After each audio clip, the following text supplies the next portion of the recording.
টাইগাররা। আর এটিকে দেশের ক্রিকেটের সবচেয়ে বড় অর্জন মানছেন অধিনায়ক নাজমুল হোসেন শান্ত।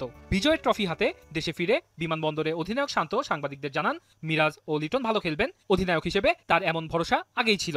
আমার কাছে মনে হয় সব থেকে বড় অ্যাচিভমেন্ট এটা আমাদের বাংলাদেশ ক্রিকেটের, এবং এটা শুধু আমার একার ব্যক্তিগত কথা না, টিমে যারা আছে সবাই এটা বিশ্বাস করে। ওই সময়টা আমরা সবাই নার্ভাস ছিলাম, বাট মিরাজ এবং লিটন অতীতেও এরকম পার্টনারশিপ করেছে, সো ওই অতটুকু বিশ্বাস ওই সময়টাতে ছিল। বাট যখন 1 ঘন্টা 1.5 ঘন্টা ওরা ব্যাটিং করে ফেলেছে, আস্তে আস্তে কিন্তু ড্রেসিং রুমের পরিবেশটা চেঞ্জ হয়েছে।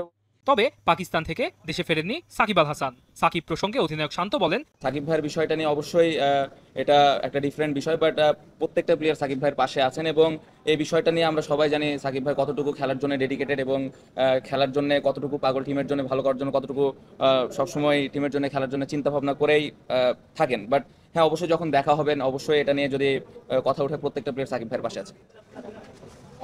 পাকিস্তান সফর শেষ, এবার লাল সবুজের প্রতিনিধিদের পরবর্তী অ্যাসাইনমেন্ট ভারত সফর। কোচকে নিয়েও কথা বললেন টাইগার দলপতি।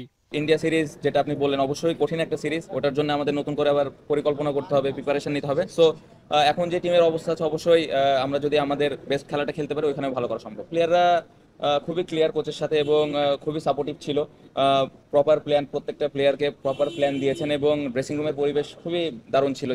বাংলাদেশ ক্রিকেটে এমন হাস্যোজ্জ্বল প্রত্যাবর্তন খুব কম হয়েছে। এমন ফেরা বারবার চান।